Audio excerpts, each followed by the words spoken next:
ออกกัน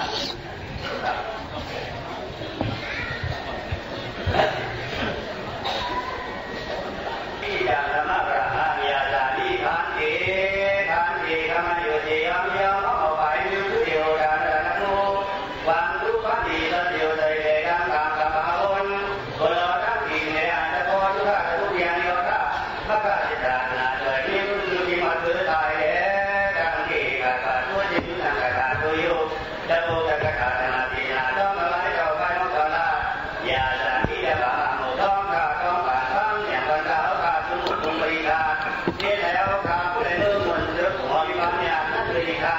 โมเดลดุลล้อสาธุสาธุสาธุ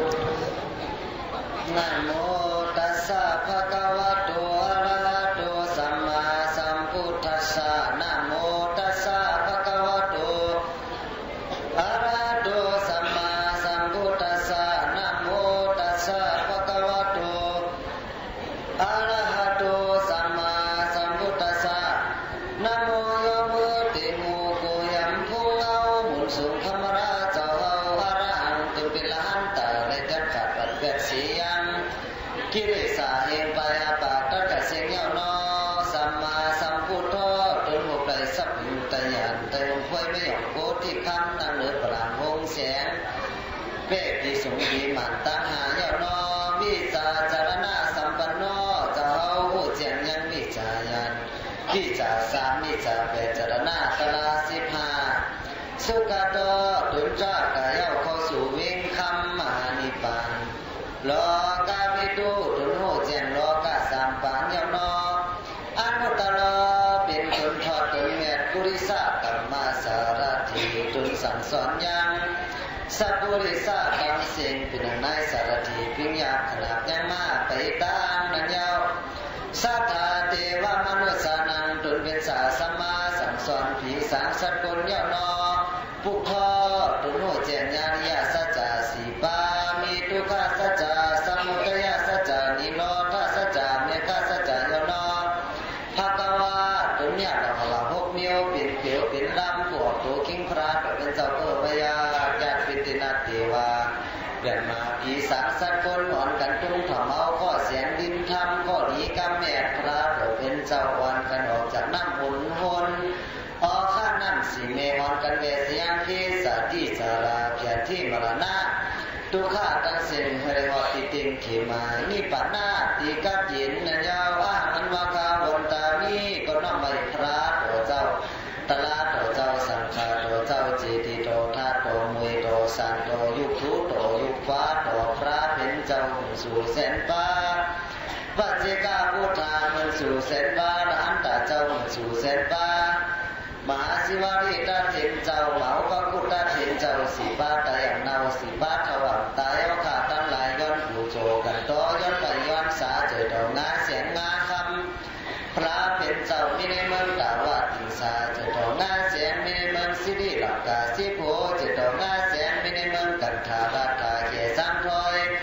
เจอดอกงาเสียงมิในเมืองนาคาเขาเจ้าขานย้อนผู้โจมูจาเสียงเฮริฮอติติงขีมานี่ปัญนาตีกับยินกูโก้กูกุนกูขุนกูนางกูเจ้ากูป้าสิกำเลตานอ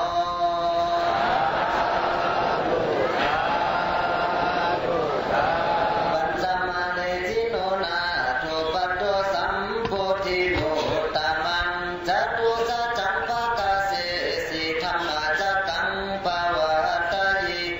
เอเตนะสัจจาวะเจนะสัพเพมาลาหุนตุโนจยมังกาลังสัพพตานังธรรมตานังจินาติสัพพรัสสังธรรมรัสสังจินาติสัพพรติงธรรมรติงจินาติตัณหาคายังสัพพทุกขังจินาติมโนภูพังกัมมาธรรมามโนเศรษฐามโนมยามนัสสจิปัตตุเทนะจักกังวาวารโตปตังมโนภูปังกัมมาธรรมามโนเศรษฐามโนมยามนัสสจิปัสสเนนะภาสติวากโลติวาตาตุนังสุขมันเนติ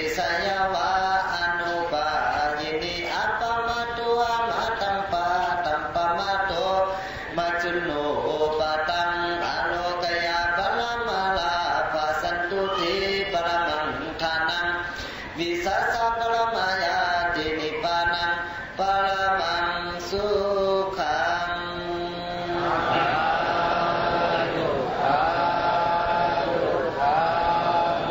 ข้าตะเปพระดอกหินเสาอุยานาสังวระ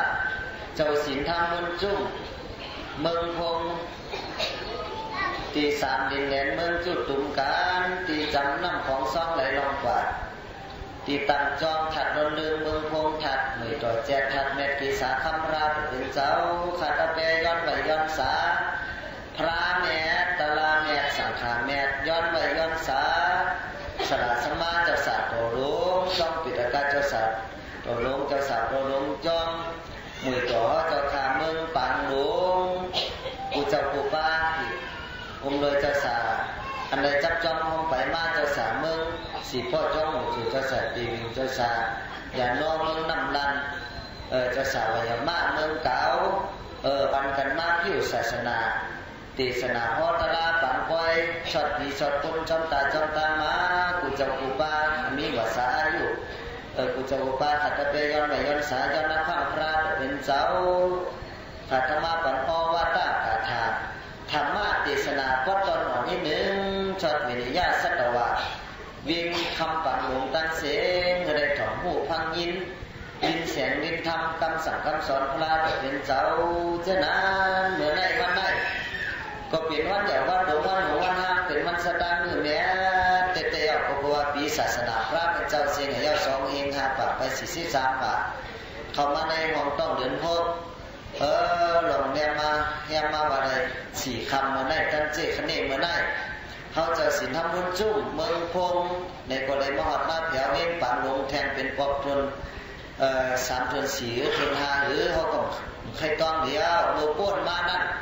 เมื่อ4-5 ปีป้วนมาเขามาตานสังพอคำตีในหนองทางเลหนองให้ยานนั่นเขาก็เลยมาแม่มาเมตตากรุณาปัน2-3 ปอบกำไรผู้สู่หน้าเหมือนประทัดสัจจามันเธอเลยขอบเลยไฟกันเธอเลยมาเมตตากรุณาการนว่าสัตตกะยามเล็กผู้สู่หน้าเหมือนจ้องกันนี่ก็เมื่อไรก็จะได้จ่อพับแถวมาเขาก็เลยออกตีเน่หนองอันนี้มาเมื่อไรเขาเลยเมื่อนอนในต่างซ้อมต่อเมื่อติดคำที่จอมพระเป็นเจ้าเขาที่เหลือกองมูถัดคำในต่างที่นั่นฉะนั้นเขาจะวุ่นจุ่มนี่ก็ไปออกบ้านของเมืองพงมาเนี่ยก็ยาวเข้าถึงแต่ก็ได้เดินไป8 วันต่อวันเหมือนในจ้าวันของเมืองมาเนี่ยหันตามไปชนน้ำนั่นวันที่11 เดือนปุ่นนั่นได้ออกมาแม่ตากรุณาปีศาจสกุล10เข้าตั้งกับพุทธปุติเหมือนนั่นเนี่ยในเมื่อกำปั่นในจ้าวัดได้ปั่นกว่าตั้งเมืองถึงกันตั้งเจ้าสาเขาเจ้าคานเป็นเจ้าแก้มเขาเนี่ยจอมปังลงเหยต่อเขาหมดเมื่อแถวเมื่อป้ามาเนี่ยก็เขาสั่งตุ่มตั้นในม้าเขาได้10เข้าตั้งกับแถวเมืองน้องก็น้องเสียงมากระจุ่มเมืองเป็นน้อง5 ยาก้อนหอกนั่นตัวในสั่งจองสินอยู่ต้านเจ้าก็ซ้ำในจ้ากับหอดแถวเมืองเจกับตันที่ทัดที่ทุ่งมาพุ่นก็อยากนั่งแม่ตาบวักที่สารสักคนเดียวเนี่ยก็จะได้ปานก็ขึ้นมาจะนั้นผู้สูน้ำนาสถานการณ์ถึงได้พบในยากันเนี่ยถ้าเก่าเขาก็จมหักตอนจะวุ่นจุ่มแต่ว่าวันกันกับพิกับปังปุ่นที่เมืองเลยแหลมเมื่อก่อนเมื่อผิดเมื่อปางมาจะนั้นเขาจะวุ่นจุ่มเนี่ยก็จมหักตอนปอกไม่ออกสถานการณ์เขาเจ้ากูป้ากูโกกูคนกูขุนกูนางจะนั้นย้อนเมตตาธรรมะตะลาตัดเนื้อโหพอแม่สัตว์การหนุ่มหายใจยิงเต็มหนุ่มเต็มเท่าเจ้าค่ะเต็มปลาเต็มหมอนหอนกุ้นหลง3 ปันเชนตั้งเสียงตั้งหลงแค่ต่อไหวเจอเงินเจอคำไหวเจอเกี่ยวเจอเสียง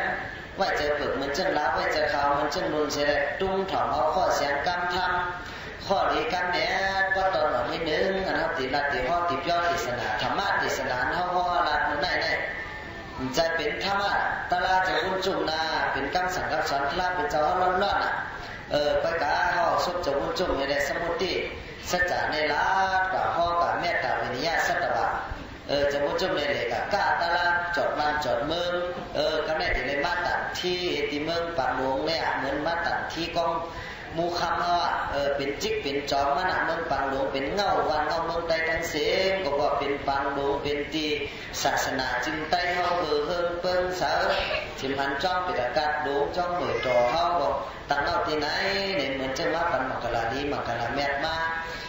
แม่ตากรุณาปันตัดที่กองมูคำเขาฉะนั้นเข็นตัวตุ้งถอมเอาตลาดตัดที่ห้องมาในแต่ก็เป็นตลาดหลายต้อยโลเล่กันหลายชื่อหลายเมียวหลายสัมหลายเปิดตลาดก็มีปีตลาดก็มีล้อนแก่นตลาดก็มีก็บอกคนเขาเนี่ยมันเกิดมาเหมือนกันกู้สู่กู้สู่มาเฮ็ดมาผิงเป้งกันนิ้วมือเขาเกิดมาวันเดียวก็ย่ำเป้งกันเขาติดตื้อติดจันมันเป็นกันมันก็เป็นไรกู้สู่อาจอมปรามีอันพี่มาอาจอมวันหลังมันนั่นมันเหมือนกันมันก็แก้มกับตลาดง่ายๆหลวมๆมันก็บางคนผู้ปู่มันก็ในก็แก้มกับตลาดเป็นผืดเป็นหยาดสิบเส้นยังเจอเต้จะได้ตลาดทูตลาดซานตลาดทูตลาดเมียมาตลาดมันง่ายๆเช่นนั้นตลาดมันได้ตีห่อบันเมียดบันไดชื่ออะไรเมื่อไรสั่งไรพื้นว่าเป็นว่าพักโลเลนั่นนะครับเป็นว่าพักโลเลมันจะเป็นพักหวานคนโลเลมันจะเป็นคนไอให้งานตลาดโลเลมันจะเป็นตลาดน้ำจิ้มฐานนั่นเป็นว่านั่นนี่ก็ทำกันน้อยมันได้เจ็บมือนี่ก็ทำด้วยจะวุ่นจุ่มนี่มันแมกได้หรือในสุยไปพงอยู่มันก็ตัวเตะเป็นก้นจ้องเป็นตัวหลงจะวุ่นจุ่มมันว่านั่นเป็นชื่อสมุติสัจจะมันเกิดมาเป็นคนภาวะจันหนึ่งเสียเลยเกิดมาพิวศาสนาพระดอกเป็นเจ้าในแก้งในกรรมตลาดนี่กู้สู่ห้าอย่างบุญเขานำเตะจะนั้นเนี่ยเขาจะวุ่นจุ่มกับจะว่าแขนหนาแก้หนาหูหนาท้องหนาก็ซื้อเขาก็ตัวเตะว่าหูสายงายตั้งปากเม้นคำอันนี้ปัดตึกเทพปรมีแก้มกรรมปรมีเป็นล้านตาก็จะเป็นสังก็จะตัวเตะเป็นคนมีลมเธอจะเข้าเธอเจ้าจ้องเปิดจะไหนในแก้มกรรมตลาดเทพปรมีกันได้คัดเจ้าภัยเขากิเลสานอภากิเลสานต่อซา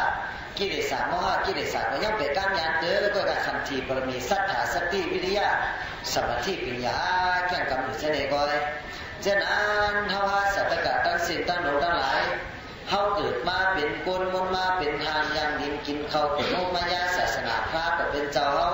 เตือไว้สางวางเวียงคำหานิปัตในพระตูก็ยังปุ๋ยไว้อยู่ตาสังพอคำก็ยังมีไว้อยู่แต่วินิยาสัตวะอันแก่อันกำจอมปฏิบัติจอมนั่นยังติได้พอจดถึงอัมห้าอัมกาเอาพระก็เป็นเจ้าเขาไหนมีตามหากรุณาต่อมีตาอินดูวินิยาสัตวะก็คือหนึ่งเนี่ยพอมาคนใครตัวดีคนใครตัวกลุ่มตัวหมุนกลุ่มต่อพระก็เป็นเจ้าน้ำตาหาประตกเตพระก็เป็นเจ้าเขาหนึ่งสูตรการโจเดปอป้าบางมาในวัฏศาสนามากบุญเมตตาเวนิยาสัตวะทั้งเสียงในโลกาผ่านเนี่ยง่ายมังก็มังขาได้ไรแสนกำผ่าก็มีมังก็เป็น10 กำผ่าเศร้ากำผ่าก็มีหลายอสังขยาพระเป็นเจ้าจะได้ป้าบางมา1 สู่ 2 สู่ก็มีว่ามังก็เป็นสุญโยโลโกภาวิสติเนี่ยรับสิ่งวัดดันสายกลางวันนั่นทองในเมืองกุลสังกูพระยามโหมหันสังนั่นพระเป็นเจ้าของมาในกู้สู่ก็มูจัดกู้สู่ก็มูจัดตั้งไปโอไลวิ่งข้ามอันนี้ปั่นแค่ไก่ยาวอันนี้ฉะนั้นว่าสัตกะในกู้สู่อย่างบุญนำเต้ๆในเกิดโมมายาศาสนาพระเป็นเจ้าเขาในพัฒกรรมเขาเนี่ยมันอย่าลงหงห้างเป็นทูสั้นๆเดี๋ยวคนเต้ๆในพระเป็นเจ้าบอกบางมาหาสู่นั่นพระเป็นเจ้าพุทธสันพระเป็นเจ้าคนละกลุ่มกัสสปะพระเป็นเจ้าก็ตมะราคาเขาเนี่ยเป็นพระเป็นเจ้าก็ตมะพระเป็นเจ้าอริยเมตยามานั้นอันตะกะปาตะกะเขาสุตองอธิษฐานเมื่อไกลนั่นได้จับเข้าไปพระอริยเมตยามานั้นฉะนั้นผู้สู่เขาอย่าคุณเขานำเตะพอมาเจนจ้าด้วยดีๆกันผู้สู่เขาแต่ที่เป็นคนมาในกล่องง่ายๆอยากเตะจังว่ามนุษย์ตุลาภรณ์นั่นเกิดมาเป็นคนในผู้สู่อย่าคุณนำเตะสังเจอว่าห้องละเหตุการณ์ตามดีก็มูผู้สู่ละเหตุสร้างทางความตาหน้าผู้สู่ละเหตุละสร้างศีลาผู้สู่ละยิบละตื้มละกรรมศีลศีลาในภาวนาจิตยันในการปุญญากิริยาตลาธรรมะตลาผู้สูงมีเจือมีพันตาติมาเป็นคนเนี่ยก็ห้ามไปหลาย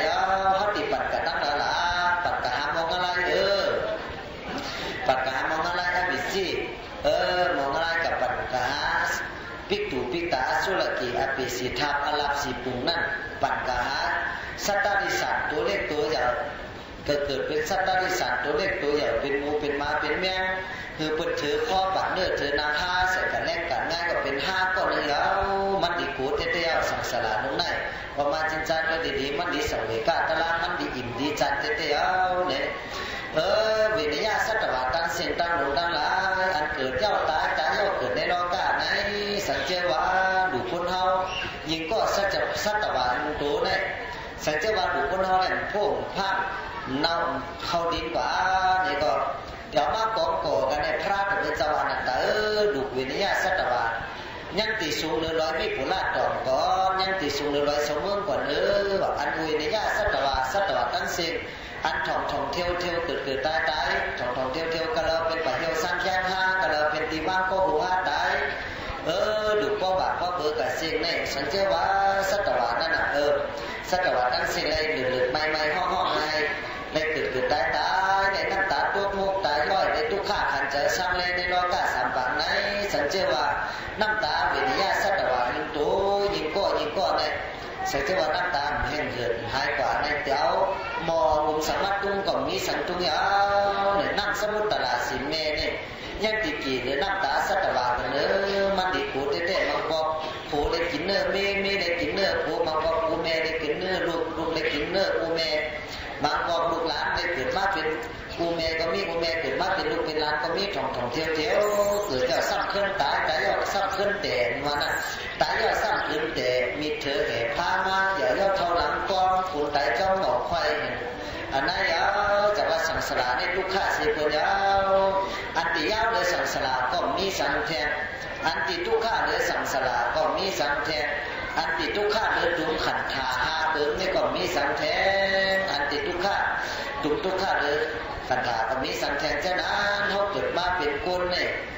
ผู้สูงก็ว่าผู้สูงว่ามันจับจองเขาไปมาจองกันจากป้าเขาเกิดมาเป็นคนตัวเกิดมาเป็นคนที่มีข้าวยามมีอตาสาข้าวยามให้การการเด็กก็มูผู้สูงสังเจว่าเขากับเป็นต้นมองอะไรนี่ก่อนแรกกับต้นมองอะไรนี่ก็มีอาฆาตตาหน้าความได้เฮ็ดศีลาได้แก้ได้คำภาวนามีการเดือดไม่ห้องให้ใจปู่ใจไม่อยู่แต่เสียอันนั้นจากว่ามีขิงมีขามีข้าวมียามเฮ็ดการตั้งดีจากต้นมองอะไรสังเจว่าเป็นพิจูพิตาสุรกีก็อึบหยาบกันเข้ากันเกือเนื้อจะเสร็จแง่จะเตี้ยเขาก่อนเฮ็ดมีอาฆาตเลยกับเป็นสัตว์ที่สัตว์เนี่ยก็เป็นหมูหมาโลกายเนี่ยก็มันหมูยาวลองกันตั้งนี้ก็หมูกุศลเนี่ยหมูสังสังเจว่าได้เกิดบ้านเป็นสัตว์ว่าสัตว์สุดดอกก้อนเนี่ยเหมือนเช่นอารมณ์พระเป็นเจ้าเกิดเป็นหมูเป็นมาเป็นแม่เป็นลิงเนี่ยก็เขาเจ้าก็ยังแก้กำสินเป็นหนูเผิดจะได้แก้กำสินอยู่เนาะก็กะสัตว์ว่าตั้งเส้นตั้งโลงนั่นมีมันตัดที่พูดที่มีอาภัพเหตุการณ์ตั้งนี้ก็มูกุสุตานากุสุศีลากุสุภาวนากุสุเนี่ยก็มูจักพระเมตตาเมตสังขารเมตก็มูจักอันหู้เนี่ยเขาหู้สังหลาสัตวะนั่นอันหู้เลยการเกิดหู้เลยการตายหู้เลยการกินนี่การอยู่การกินการขี้อยู่เป็นมือเป็นวันเนี่ยหู้เลยเปลี่ยวเลยกำลังกูอายุหาป้าเนี่ยหู้ตั้งกูเนี่ยก็น่ะเหลือเสียนั่นของหู้สังทีเหมือนหู้เหมือนก้อยเนี่ยเรากินเยอะเสียแล้วเขาเดี๋ยวมาคุกเขาเราแรกแต่มาถอดตาลาจะมันจะเป็นไรมั่นเป็นไรเจ้านั้นเนี่ยเขาเกิดมาเป็นคนกู้สู่เขาอย่าคุณเขานับแต่ซ้ำเกิดมาเป็นคนอากาศขนาดเป้ว่าจุดทนตาก็บอดหูก็หนวกดินก็พัดมือเหมือนแก้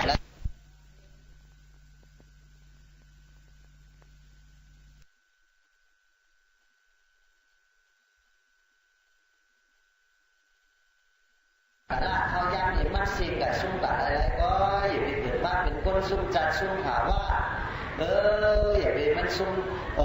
กันเลยผู้จักหมุนพลาแม่ตลาแม่สังขาแม่ผู้จักหมุนอูแม่ศาสมาแม่เหตุการณ์ตั้งนี้ก็มุกุสุตานากุสุศีลากุสุภาวนากุสุอย่าไปไปข้าวยามมือผู้ก่อนมือก่อนอย่าไปก็ว่าขิงอาคากันละสมัยยานนั่นไปเขามาละหน้าตั้งตายในมันตีย้อนเขากับวันเดิมย้ำเดิมผมเจ้าผู้ใดมันเป็นตัวอนัตตาห้องผู้เบิกตาลาห้องผู้เบิกไหลมันใครรู้ก็รู้มันใครตายก็ตายมันใครหายก็หายมันใครซุ่มก็ซุ่มยาวเนาะมันอยู่จอมลมอยู่จอมขาดตาลาก็ยาวฉะนั้น ซุ่มจัดเขาซุ่มผาว่าเขาอย่าไปกินข้าวซุ่มเขาอย่าไปกินผักซุ่มผักอย่าไปอยู่นักนังดินเมืองอย่าไปมีเจริญเจริญว่ะเมืองแวกันบาปกันเมืองผู้เจริญอาผู้สู่อามแจดอามจางตั้งเสียงอาเป็ดแสนเมียวกูชื่อกูเมียวเนี่ยเมืองแวเสียอ่อนกันตื้อกำสินสีหน้าเฮ้นี่ก็เท่าก็ได้ได้เป็นในกัดได้เห็นช้ำสาตูก็ช้ำสาเจอก็ซ้ำสาเย้าเนาะเพราะว่าคนไทยด้วยกลุ่มด้วยหมุนพลาดแต่จะที่ดูวิทยาสัตว์หวานเพราะพอดีพอผมว่าต้นเจอพอดีน้ำตาตัวเปรี้ยวพระเป็นเจ้ากระจุติเป็นพระมาเนี่ยมันพระเป็นเจ้ากระมาเขาเนี่ยรู้ย่างกำเทพบารมีมาเอาเจ็ดอสุขีเก้าอสุขีลำดับคับแจกมาต่อเต้าพอเลยเป็นเจ้าสุเมธานอนล่มไก่ดังโขคือพระเป็นเจ้าที่กักกลาแต่ข้ามเสียจังสุต้องเป็นเจ้าพระมาเลยเปียกติดเทศนาต่อพระต่อเป็นเจ้าเสสัมเพบารมีมาแทนสีอสุขีไปเส้นกับผ่าป้องกันตั้งเส้นเมนูเศร้าอสุขีไปเส้นกับผ่าลุ่มๆเสร็จแล้วจึงเลยมาเป็นเจ้าพระเปสิมาถามว่าจะชุดจะช่วยมาเป็นเจ้าพระนี่ก็ง่ายๆมันเจ้าอาศัยในเศร้าเก่ามันเจ้าเกิดมาเป็นลูกใจคุณอข้ามสุดถอดถนาในเมืองกปิลวัตถุเสียแล้วเลยก็เมมันเจ้าเมต่อมันเจ้าเนี่ยเจนั่งสิริมหามายาตัวเต้ามันเจ้าอาศัยในเศร้าเก่าเสียมันเจ้าออกกัดรอดทับหันนางมีสีป้าหันก้นเท่าหันก้นเจ็บหันก้นตายตายถูตายเน่าย่อสามหันละหันมันเจ้าก็ยินสักสติสวยกาตลาเสียออกกัดรอดทับย่างกับตุข้าจริยาปักปั้นตุข้าเดือจะเดียวอดเขาอดกินซุ้งเขาซุ้งพักอะไรเฮ็ดนักดีเจ้ากับมันเหลือจะเดียวอัตตะกิลมันหาย่อก้อนขนาดตุข้าเหลือจะเหลือเปิ่นเหลือปักเหลือเปิ่นมันเจ้ากับในเป็นเจ้าพระเสด็จมันเจ้าจะมาย่างกับมัชฌิมาปฏิปตาสายกลางเสด็จเข่งยานมันเจ้าจะในเป็นเจ้าพระดีๆงามๆเมนมือวันเดือน6ม้วนอันคนมาเมื่อวานเมื่อซื้อเนี่ยเป็นวันติพระเจ้าภูมิไรทรัพย์เป็นอยู่ใต้ยาใจมุนพ่อยไม่หยอกพูดที่คำในประหลาดพงแสงอันว่านั่นเป้ปีทรงปีหมันตั้งหานั่นมันเจ้าเลยเป็นเจ้าพระดีๆงามๆแล้วเนี่ยก็มันเจ้าก็คนไข้ด้วยอาภิธรรมตราพระเป็นเจ้าอันได้แก้เลยกำไรผู้เลยหันมาอริยสัจจะสีป้าเนี่ยเป็นอันลึกหลังกำพีนะเต้เนี่ยใครรักใครห้อมใครย่อเทศนากันสัตวัตตัวละยามนั่นคุณสามสามปฏิคุณสามอยู่คงเหนือคุณจะพูดจะพระเป็นเจ้าว่าพระเป็นเจ้าในอ่อนชอบจะใครว่าเป็นวิริยะสัตวะก็บอกว่าวิริยะสัตวะในตั้งสิ่งในโลกะในอ่อนกันเอาวิสาตัณหาอุปทานขี่ก็โหเลขึ้นเลลองปั่นขึ้นเป็นปฏิจจสมุปบาทปั่นตรงอยู่ยาวในเขาตึกเขาตัณหารับสิ่งเดินรับสิ่งเสียมิเจอยากกะตัณหากิเลสเหตุไปหาปากอัมภัสสิจิตตมโนโหเจสัตวะตลาดมานั่นตัดติหูติหันติแรงแจ้งของในมันอยากเตะรับสิ่งเดินรับสิ่งเพราะแต่อีกกุกอยู่ในดินเนี่ยอยู่โคตรเคยไป2 ทับ 3 ทับนั่นยาวนั่นเนาะก็นั่นมาคุณสันจะมาป้าพระเป็นเจ้าเสร็จแล้วเขียนต่อพระเป็นเจ้ามีมหากรุณาเมตตาต่อวิริยะสัตวะน้ำเจ้าแก้งกับตลาเพศประมีมากก็แต่ที่เป็นเจ้าพระมันก็ง่ายๆเนาะเพศประมีมากมีตาหน้าประมีเป็นเงามีอุเบกขาประมีเป็นที่สุดเป็นเจ้ามหาผู้หิจากะดูตันท่านหน้าคู่ความหันเสียหลายดูตันเงินคำดูตันหมากตาหมากโพเจอปัดเนื้อจนันดูตันจุลาสาดูตันดูตันนี่กูชื่อกูเมียวเนี่ยแรกอสพิยุตอย่างเนี่ยก็จุดเดี๋ยวเป็นเจ้าพระก็ง่ายๆอัปปมมาแต่บ้านสัตวะตั้งสิ่งเนี่ยก็มีอยู่2เมียววิริยะสัตวะชอดไรจอดตลาดไหนก็มีอวิริยะสัตวะจอดไรก็มีเหมือนเช่นหมอกบัวจุ่มอยู่ในน้ำนั่นก็เป็นตั้งเต่าปูเป็นตั้งกินเต่าปูปลาเสนี่ก็มันก็ไปหันใส่เลี้ยงใส่เดินใส่วันใส่ยาวตะลุงนึงนั่นก็พุทธออกไม้หนึ่งตะลุงนั้นพุทธออกมาน้ำนี่หนึ่งตะลุงนั่นพุทธออกมาหนึ่งน้ำกี่ไม้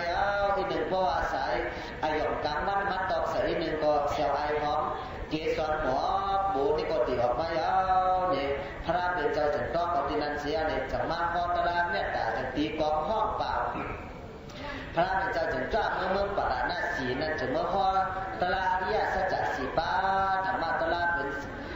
คือเก็บเป็นเจ้าว่ากี่5 ป้านะยาวหันเฮาเจ้าคาเสตกาเป็นปัทมะเทศนานั่น พอธรรมสัจจะสีปาทุกขสัจจะสมุทัยสัจจะนิโรธสัจจะเมฆสัจจะที่สวนมิกตายาลงสวนถึงนั้นที่เมืองป่านาสีนั้นนี่ก็เป็นนั้นเจ้าเป็นเจ้ากี่งามบ้านน่ะจังได้หมักตาตะลาดีๆงามๆเสียนี่ก็เพิ่งพอนั้นมาพระเป็นเจ้าได้เข้าว่าเป็นปฐมะเสียนี่ก็จังได้ตีสนาพออนัตตลักษณะสุดปันเจ้าเป็นเจ้ากี่งามบ้านน่ะจังได้เป็นรหัสตาดีๆงา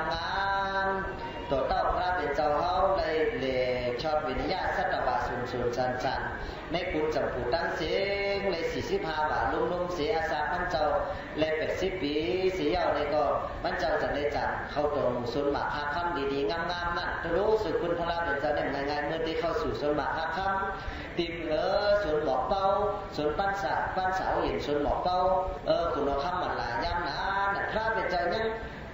ยังสั่งเทศนาตั้งสั่งพุทธสุดขาดพระเป็นเจ้าห้อไว้เทศนาไว้อันตตานิพิกเวอมันตยามิโววิยธรรมาสังขาราอัปปมาเตนะสัมปาเตธายังห้อแทนนั่นลูกข้าเอาตั้งเสียงอนันตาภิกขุณีก็ดีอุบาสกตั้งเสียงเนี่ยเขาเจ้าพระที่เขาสู่เวงข้ามอันนี้ป่ายาวก็พอเลยยังจักยังกำจอมกำศีลกำธรรมเขาเจ้าพระเด้ก็จะได้วัดเวงข้ามอันนี้ป่าหนังห้างหนังห้านหนังการหนังกายาวศีลธรรมวินัยที่เป็นศาสตร์ปุตเด่นปุตหังตัดหูเขาพระเป็นเจ้ายาวแต่หันตามมีววิยธรรมาสังขารานั่นตตานิภิกขเวมันตยามีววิยธรรมาสังขาราดูภาพเขาตั้งเสียงสังขาราตระเนี่ยมันกึ่งมันเป็นอนิจจตระทุกขตระนัตตระมันรู้มันแล้วแต่เสียมันเป็นขยะวิยะแต่เสียมันรู้มันแล้วแต่เสียอัปปมาเตนะสัมปาเตธาอย่าไปลืมหังลืมตัวเลยขัดเจอจุจ้าแก้งกำกู้สู่แก้งกำวิปัสสนาภาวนาที่แค่นี้มันเปิ้งสามันบูหันตาเข้าสู่วิ่งข้ามมันนิพพานกูเจ้ากูป้าเสกำเลยตาในกำสังพุทธสุดขาดเทศนาต่อพระเป็นเจ้าว่ากันในเสียในกล่อมขึ้นในดันในห้อในยอดเทศนาสังเทศตุรู้พระเป็นเจ้าที่ดูเขากันหนึ่งเขาซ้ำของตั้งพระเป็นเจ้าเขาซ้ำของเป็นคนเมืองคนเลิงอยู่ตุรู้พระเป็นเจ้าเข้าสู่ส่วนบาอาคัมกะย่อน้ำเสียไม่ถึงไม่ใช่ไม่ได้น้ำสมุทรราสีเมียก่อนเขาย่ำในป่าเขาผมเป็นไอ้เนื้อไอ้ง่าอีเนื้ออีง่าอะไรของควันเห็นควันแห้งหักดูคาหักเมฮาหักนินหักคำโคขององค์ใจยัตนาเสียได้ว่าลอกกะลอกเกี่ยวมีมันเต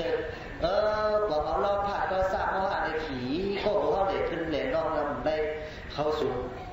เวียงคำหานิปานก็พวกเขาเนี่ยรุ่นหรือตั้งพระเป็นเจ้าเป็นคุณเมืองมันรอดจะบุญจุมมันนั่งตุกสุขฮอตะเล่าเป็นคุณเมืองเหลือได้มันเมืองมันตั้งมันจะมาเตือนมันหนาพวกเมืองเนี่ยก็มันก็มาข้องมาคำอยู่ในสังสารตรงนั้นก็กาเขาก็ยังใส่ไงอันใส่เลี้ยง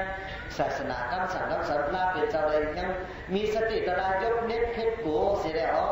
แก้มกำจอมคำสั่งคำสอนพระเป็นเจ้าตึ๊ดเพศปรมีการได้ลอยก็ตัดเขาพายขึ้นนับคงลอยๆในก็ตีเขียวไม่ตัวหูดึงกำหนึ่งนั่นไว้ใจแต่นั้นเพราะคัดจะพายกว่าที่เขาลองกัดตั้งใจที่นี่ก็เหมือนวายติดตามหาหินหมักพายก็ติดจมแปดหลายๆฉะนั้นเขา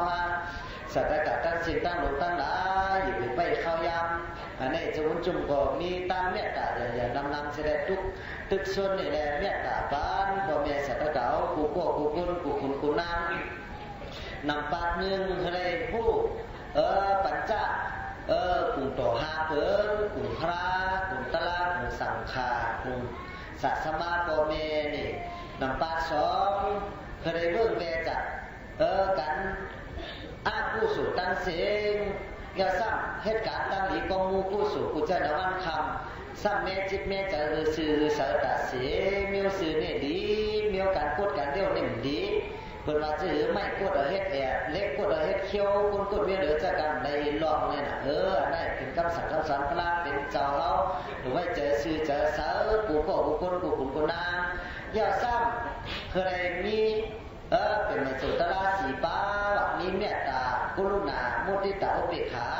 เนี่ยพอมีใจเมตตากรุณามุทิตาอุเบกขาในโลกาตัมหาเนี่ยก็ช่างสากัดเย็นมีตั้งเดินมีตั้งใบสัญญาอย่าซ้ำเคยแก้กรรมศีลอาคอเบิ่งแม่เอาทางคนขาดเบิ่งแม่เอาของหลายคนเบิ่งแม่อ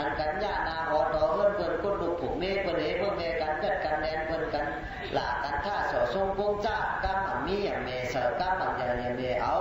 ตันเสียงในเมื่อเมการดูดกินน้ำสุรายาเมายาหยองยาเมายาบายาหยองเมื่อเมการกินเหล้าสุราตันเสียยาผิดยาป้าในก็เอาแก้มกำจำกำพระเป็นเจ้าก็เลยดีเลยเป็นในกระเด็นช่างสามีตั้งหรือตั้งไม่สัญญาอันไหนก็วันนั้นก็เป็นน้ำป่าก็ได้ติดไข่ซาสีจัดก้าพระก็เป็นเจ้าเนปาลก็ตอนหลังเฮ2-3ตัวนี่บอกตัดกันจะยากันพอดีพ่อนำก็อันหนาตะเก่าเขาพอดีพ่อเกี่ยวมีสิริจะวุ่นจุ้งเขาตั้งก็ยาวแต่ว่าแต่ละน้อยเป็นปากก้อยกะลาสวยไปขั้นถอดจะวุ่นจุ้งก็อย่าไปกั้นดูถอดไว้ดีๆเอาซิมสองไว้ในหัวเจ้าพอถอดดีๆนี่ก็เป็นกำดีกำแม่ร้อนๆกำสังนับสันพระเป็นเจ้าเขาเนี่ยเป็นกำดีกำแม่เนี่ยเมื่อได้ติดใครพ่อสังหลาจากสี่จัตก้ามันติดใครลืมเจ้าขันถีวัดตีเยเซ่เฮยซ้ำใครเดินคุณเอาข้ามสิวะดิอันปัดอันบอกเอาหมักตาหลุดตานปันผีดูนั่นเฮในซ้ำติใครต้อยเดินนางตุกตานางขานก็หนึ่งนั่นมันมีเจตนาศรัทธาเลยมันได้มันมีเจตนาศรัทธาเลยมันได้เอาพาไม้ค้ำนั่นน่ะมากินจังคนนั้นน่ะมาหรือมาต้านเสนี่ก็ตัดเนี่ย2-3ต้อยนี่ก็เขาก็ติใครแหน่ลองการจับกันตลาอาซับลองจับลองกันตลาน่ะเขาหรือว่าสติจื้อหรือจับหรือคำจื้อหนึ่งสติปัฏฐาน4บ้านนี่ก็ติว่าโลกใต้นี่ก็ติอยากนั่งติสินตลายาวมันก็ติยาวกว่าแล้วก็ใครสัตว์4จัตก้ามือพระเป็นเจ้าเขาเลยเกิดมาเป็นล่างต้านั่นมันจะยังพูดเจ้าบุญพ่อแม่เล่งปูเล่งเมมันเจ้าก็มีนี่ก็มีหลายเบี้ยวหลายต้อยปฏิมาใครสักสี่จะได้ได้นำหนาลาบล้านเป้ใครมันนำหนาจะนั้นแค่ต่อไว้เงินหูคำไว้เจตนาสักขาจุ่มยำชาตำไปตั้งนานเลยถอเอาดีๆการทำตลาดนี่ก็สุตังรัตติปัญญาหนึ่งวันนั้นพอทำดีๆก็จังไรปิญญาพอคนก็สุตาเนี่ยคนทำน้ำนั่นคนกูปอเมื่อการตลาดเนี่ยคนผู้ดีผู้ร้ายคนทำตลาดก็เลยถึงซอดแต่ปัดเลยถึงบาดตาตลาดเนาะเนี่ยไรบาดตาตลาดก็มีเนี่ยเพราะว่าทำดีเนี่ยก็จะมีปิญญามาฉะนั้นในเมื่อยามนั้นเนี่ยยังมีว่ากับพระกับเป็นเจ้าพ้นกับผาป้อกันพ้นมานั่นหลายอ่านเป็นแสนกับผาพ้นมาเมื่อยามนั้นเนี่ยเป็นที่เป็นศาสนาราชพระเป็นเจ้าสิขีเหมือนนั้นก็เป็นนักพระเป็นเจ้าปทุมมุตตะในเขาเจ้าก็ต้องลืมอีกก็เพราะว่าก้ามหมันกินหูเนาก้ามเนาผู้ลืมนั่นน่ะถึงเมื่อเป็นเจ้าสังวรนั้นว่าการเมืองเนี่ยเป็นเมืองปราณาสียหรือยามนั้นเนี่ยคุณเราข้ามแบบมาตัดกินวันกินเมืองเสียวันเมืองต้นกาก็เป็นอันกันเย็นช่างสายอยู่เมื่อยามนั้นเนี่ยว่าคุณเราข้ามแบบมาตัดไม่เสียกว่าลูกใจมันพูดมากก็เป็นแบบมาตัดสุดมาแท้เนี่ยลูกใจมาตำเนินนั่นสัมเป็นเทวตาเกิดมาเทวตานั่นน่ะมาเป็นคุณเราข้ามนั่นจากนั่นเขาว่าจากนั่นมันจะเป็นคนใจมือจะเริ่มจะให้ใจย่ำผู้จักกุ่มพระเมตสังขารเนี่ยเรื่องอะไรพระก็เป็นเจ้าเขาเนี่ยซ้ำลงจากเมืองผีเลยลงมาตัดมาเด็กปฏิสันติในเมืองปราณสีเป็นเจ้าคือกลุ่มนาในเมืองปราณสีนั่นก็ยาวก็เป็นคือกลุ่มนาในก็เป็นกลุ่มนาจะบุญจะสินจะกู้สูเลยเงินคำก็ซ้ำมีน้ำมีอยู่40กุ๊กเตกำนันมาก็เป็นเงินคำกุ๊กจ่ายยตนาเกี่ยวแสงฉะนั้นเลยนะพวกอูเมเนตายแปดไม่นำหนาซ้ำมีลูกใจพวกเหลียวก้อยก็ได้อาสามันเจ้าเลย16-17มาเนี่ยมันเจ้ามาผืดด้วยตึกด้วยกาดด้วยลิ้มด้วยสารด้วยเงินด้วยคำด้วยแก้วด้วยเสียมันนำหนาละมันก็จะมาคนใครว่าอูเมก็ได้หมอเอาป่าเนาะเงินคำตายกันหลายๆก็เขาสั่งหมอป่าหมอหางหมอแห้งเมื่อเขาว่าจะนาปั่นเดินเขาหางแห้งมาจะได้เขาเดี๋ยวเมื่อสิ่งเงินคำกู้ของเลยจะได้ในเขาเดี๋ยวเป็นพิจิอัปมัดชาวคือเขาเลยวัดจอดถึงสับปีนุตั้งอย่างนี้เขาเลยเป็นเจ้าพระเลยวัดวิ่งข้ามมานี่ปัดสีกันเนี่ยมันก็จะมาขุยตึกขุยกลางมันเนี่ยขุยซอยก็เปล่าห้องคนได้วิ่งปราณาสีกันเสียงเนี่ยนะเผยใครได้วิ่งเผยใครได้คำใครได้แก้วใครได้แสงใครหลุมนั่นแล้วก็มาเอาตัดจะสุราเนี่ยก็ย้ำนั่นเนี่ยก็คุณก็พอนกันมาเอาเงินเอาคำเอาคู่เอาของแก้วเสียงกับเสียงเนี่ยมันเจ้าก็จะยินสติสมัยกัตลาอาสาเขาได้ก็พูดเขาก็ติดตายอายุก็เต็มปากอาสาก็เต็มเฮงปี เขาก็อยากมาวันเม็ดเขาเท่ามาวันเม็ดงาโหก็ตีสร้างงาก็ตีสอนตีเป็นทุกข้าสักสระปูจระตั้งเท่าตีวัดแถวมาเกิดเย้าก็เย้าตีเกิดเนาะสัมกูกับจูตั้งเท่าเนี่ยโหก็สร้างงาก็สอนซ้ำตีเป็นหลวดสองตัวเมื่อเขาเกิดมาเป็นหลวดก็เพิ่นอ่อมอีได้เพิ่นอ่อยเพิ่นป้อนเพิ่นปันกินข้าวกินน้ำอ่อยนมอ่อยข้าวเพิ่นเท่ามากก็เพิ่นอ่อมอีได้เพิ่นสุกเพิ่นสีปันเพิ่นเจ็ดขี้มุกสุกนาปันเพิ่นปันกินข้าวกินน้ำตินสันมือสันตินสันมือคอนพอติลูกก็อุ้มลูกก็พวกนอนจะได้ลูกข้ากันจะสร้างแล้วจะว่าโหก็สร้างงานก็สอนที่เย็นเป็นหลอนสองปอกันวันนั้นน่ะอันนี้กูกับจูตั้งเท่าปูจราตั้งเท่าเสียวสัมกาสัมกูกับจูตั้งเจ็บอันน่ะย่อกะก็สิไปพวกทุกในหังในตัวมันอีกูเตะเขาสิไปพวกกาโยมีเป็นปากเป็นเองอันน่ะกูซื้อกูมีตั้งเจอนั่นเนาะย่อที่เป็นอันน่ะย่อกะแหนมันไปย่อสัมกูกับจูตั้งตายคนพีมรณะเขาติได้ตกหลากาหลาจันนี่ได้ติได้ขาดยันเพิ่นมีลูกมีเจ้าปูอันเขาอ่ะปูอ่ะอีไม่แล้วกั้นคอนเอ็นคอนแห้งหักเขากั้นคอนเอ็นคอนแห้งเฮละหักเงินหักคำหักแก้วหักแสงเงินแต่ปูแต่ว่าเงินใหม่หอใหม่ก้าใหม่รถใหม่จะได้ติได้ขาดยานมันจะมาจิ้มเจ้าเลยยกเน็ตเพชรกูเลยสั่งหวยกัดอะไรจะได้สิละเขาติจุนยาเลยมันจะก็จุนเนี่ยเลยก็จะได้เมื่อบวชเป็นเจ้าเสด็จเอาพาย่อมผ่านนังก้องเลยก็ปาตังปริขารออกมาเจ้าได้กับแก้มกับตุข้าจริยาภาวนาจีเพียนเปี่ยมมาสู่ตะลามเนี่ยแต่กุลุนามุติตาอุเบกขาอยู่ที่ในร้อยหิมะบุตาต่อพุ่นร้อยหิมะบุตาพุ่นกันเย็นช้ำสามมีตั้งหนึ่งมีตั้งไม้สามภาวนาจีเพียนพวกนั้นมาสามมันเจ้าเกี่ยมาบอกว่า30หรือมาไหนนี่ก็มันจะเลยสั่นย่อมันจะมีมือหนึ่งวันหนึ่งมันจะก็สามเห็นลุงมาตีศูนย์ปั้นเสาเห็นมึงป่าหน้าสีนั่นสั่นย่อมาตุ้งซ้อมแต่ยังกันยังเย็นนั่งภาวนาจีเพียนกันนั่นอันนั้นแหละว่านั่นเจ้าผู้ใหญ่คุณน้องข้ามนั่นซ้ำเป็นเจ้าผู้ใหญ่คุณน้องข้ามป่าดันนั่นเป็นคนบาปคนเมืองตู้เจริญหนังหู้การกู้สู่หน้าคุณกลุ่มรับสิ่งเงินมานั่นมีตาก็เหมือนตาบอดมีหูเหมือนหูหนวก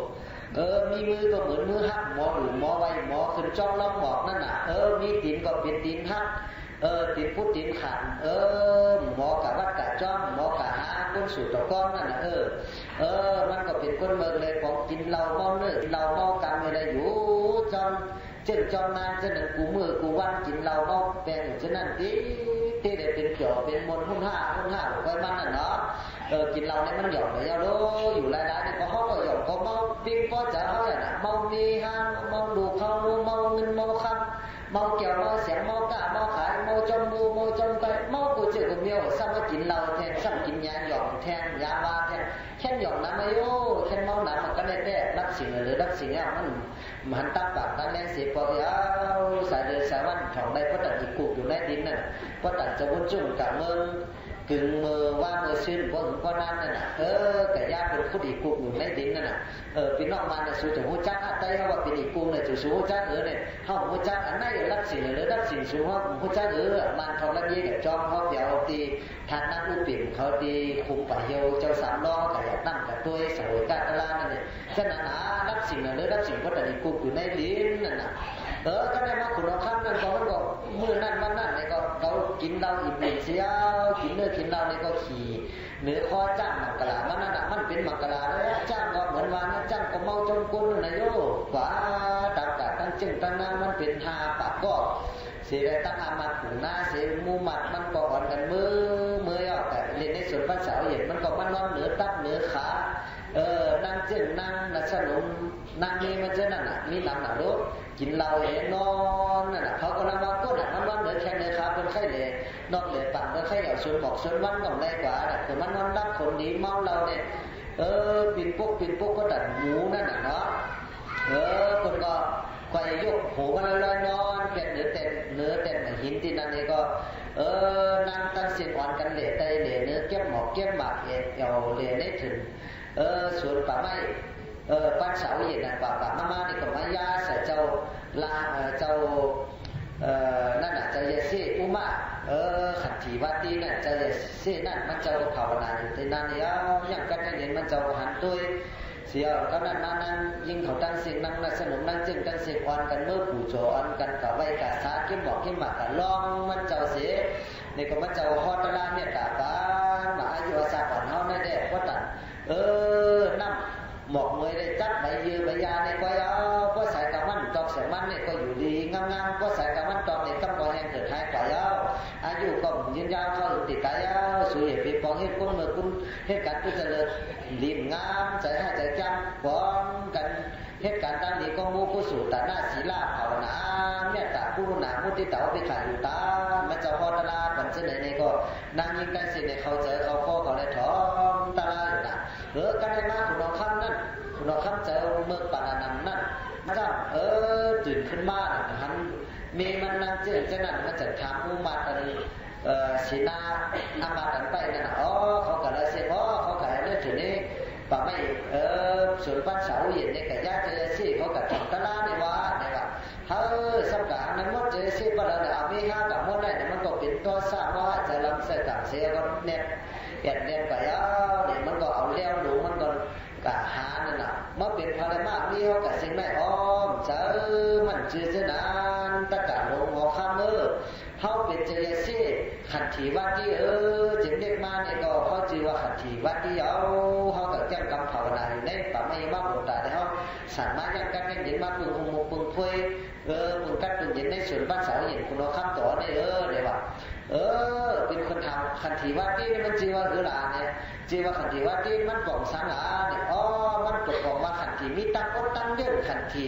เปิ้นว่าสังกออดเท่าหินกูชื่อกูเมียวกูสังกูเปิ้นเปิ้นขี้หนักขับเป้สังเปิ้นทุกเปิ้นพวกเปิ้นแหมจะได้ก็หรือมีขันถีมีตั้งอดเขาก็น่าขันถีมีติระดับเมื่อซ้ำมาเมียวเมื่อสิ่งนั้นมันจะเมียวเฮานั้นมีลูกมีนั่นมีค่ำมีตั้งไม่ก็มีตั้งไม่จะสังไม่จะนำก็ทุกข้านำไม่จะกี่ทุกข้ากี่มีตั้งไม่จะก็มีตั้งทุกข้าก็เลย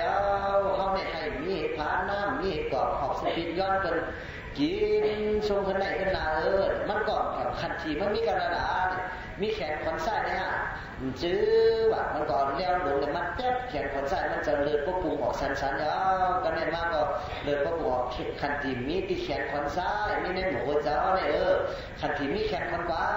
จื้อมันเจ็บแขนขนขวาแทนเลือดพวกปุงออกเอ็นพวกขาดมันจะว่าขันทีเล่มห้องให้เดือดไม่สางมีใจต่อสร้างมาอินดู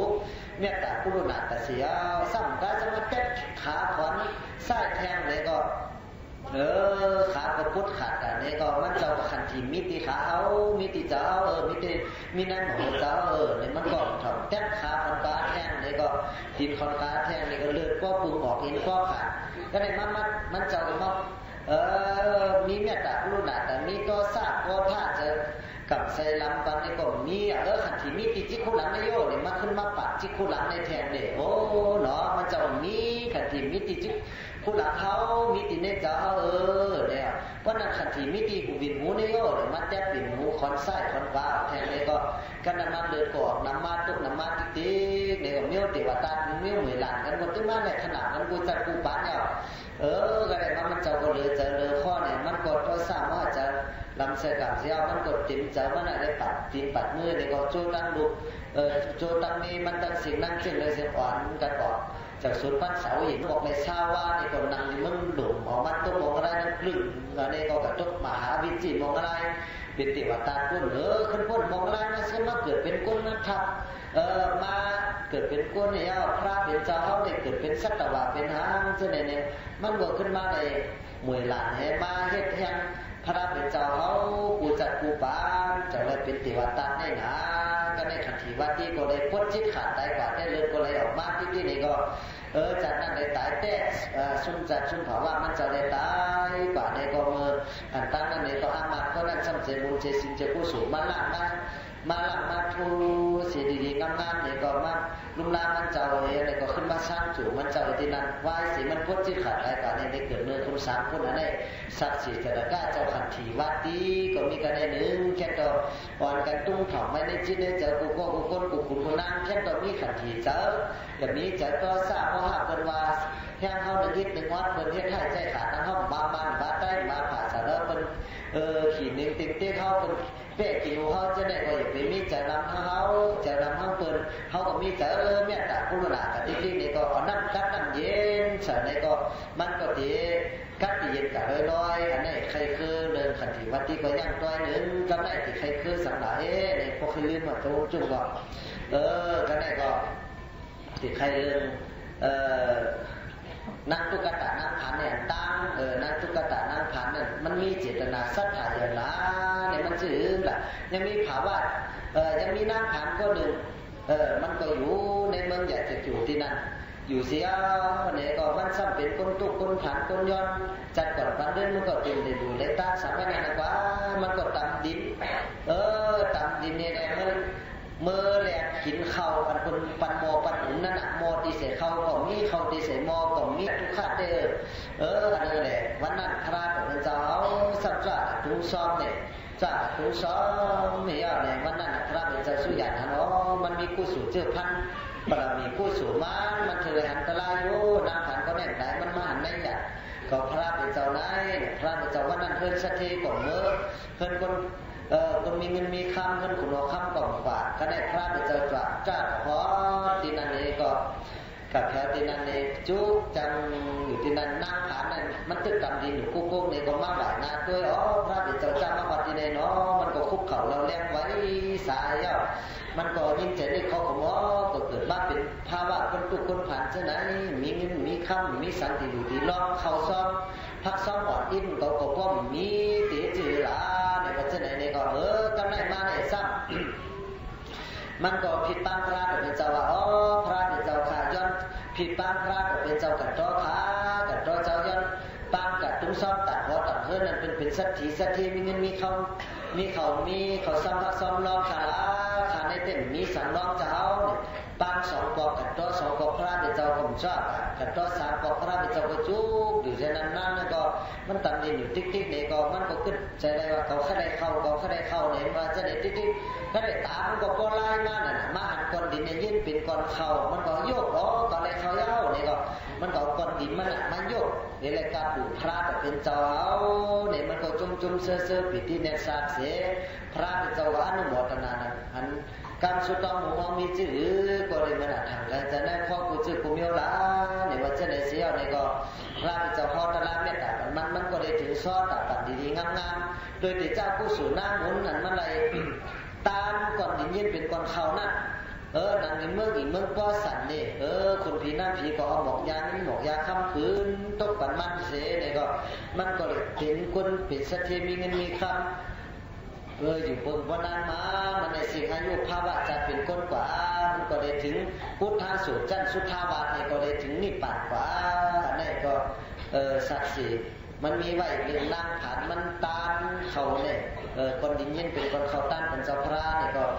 มีต่อยอะไรก็ได้ซ้ำติใครเคลื่อนเลยปู่หมุนใครเคลื่อนเลยพระแต่เป็นเจ้าผู้จักปู่หมุนโพเมนั่นปูเมนั่นเมื่อเขาว่าจะนึงมันจะเกิดมาเป็นล่างต้าการล้ำเป็นลิงเป็นปูเป็นควายเป็นกูมีเมี่ยวสัตว์ว่าเป็นสัตว์ตริสานพระเป็นเจ้าก็ได้เป็นน่ะเหมือนเจ้าเมื่อเจ้าหูลึกเนี่ยก็พระเป็นเจ้าเกิดเป็นลิงน่ะจะมุ่งจุ่มได้กับไว้กับสามารถเมื่อซึนเมื่อแช่ได้เพราะอะไรก็คือมันดีสายาจะได้หิ้งผาน้ำคงเนี่ยเป็นลิงเป็นนกต้องนอนนกอดมาห้องจอมหิ้งผาคงหันเป็นไพ่ขึ้นน้ำคงเนี่ยมันตัวเป็นสภาวะหันน้ำต้นตัดลงเห็นมันกัดหินข้ามสาเต้นว่าเมื่อไหวเมื่อสาเนี่ยก็พระเป็นเจ้าเกิดเป็นลิงนั่นอันนี้ก็มีภาวะจะเป็นพระเป็นเจ้าเกิดมาเป็นล่างต้ากุบบอกกับปันกุบบอกนี่เป็นงูเป็นใกล้ตายอยู่แกนอนเนี่ยเขาอยู่ไกลยินเสียวเขาเป็นนุ่มมากกินอ่ะเดี๋ยวนี่เป็นกุ้นเรื่องน้ำหนาเนี่ยเขาหอบวัวเนี่ยห้อยคอเขานั่นน่ะเขาก็ไปกว่าแต่อยู่เมืองกะลาเมืองอินเดียเมืองสีหูนี่นำเมืองอินเดียพุ่นจะวุ่นจุ่มกับฮอดแถวมาเมืองอินเดียเมืองอินเดียแค่นี้ก็ฮอดแถวมาเป็นเก่าตัวก็เมืองปราณสีเมืองก้อสัมปีกพิราวัตถุจะได้ มึงสี่โหหลักกับ10 โหจะได้กับพอกับยามาเขาไปกันอยู่พุ่นมดอ่ะดีหิมไม่นำตั้งกาแค่น้ำน้ำตาเนี่ยมึงปลาดสีนี่น้ำเลยเพื่อนอ่ะก็นั้นยังมีพระว่าจะหนึ่งว่าพระเป็นเจ้าเกิดมาเป็นน้ำตาเสียเนี่ยมันอันนึงอะไรซ้ำมีอูเม2 ก้อนในซ้ำเป็นลังตาเท่าซ้ำหูหนาตามูซ้ำเป็นลังตาตาบอดทั้ง2 ก้อหัวปูเมนั่นมันก็ซ้ำมีลูกใจก็เดี๋ยวลังตานั่นเป็นตัวปูมันก็บีนั่นแหละกะหาซักซบตันกินตันย่ำนี่แหละมาปั่นอูเมมันกินกูมือกูวันนี่แหละรุ่มลาอูเมกูมือกูวันว่าเรื่องอะไรมีมือหนึ่งวันหนึ่งมือหนึ่งวันหนึ่งนี่มีมุกโซก้อนหนึ่งนี่มันซ้ำเอาแห้วเอาขึ้นนั่นน่ะเอาแห้วในกะเสาไว้ติ่มประจำพวกไก่ติ่มไปเอาสร้างแข้งติดคนเอาแปดคนผีเอาคนเอาวูเอาสัตว์ผีตายจะนำมาแปดไว้นั่นน่ะมันก็ถือว่าสัตว์ตัวละนกตัวละเนี่ยถูกในมาถูกแห้วมันก็เดี๋ยวกัดกินนั่นน่ะอันเรื่องอะไรอันเรื่องพระตัวเป็นเจ้าเนี่ยเกิดเป็นร่างกายเนี่ยก็มันจะกระซ้อ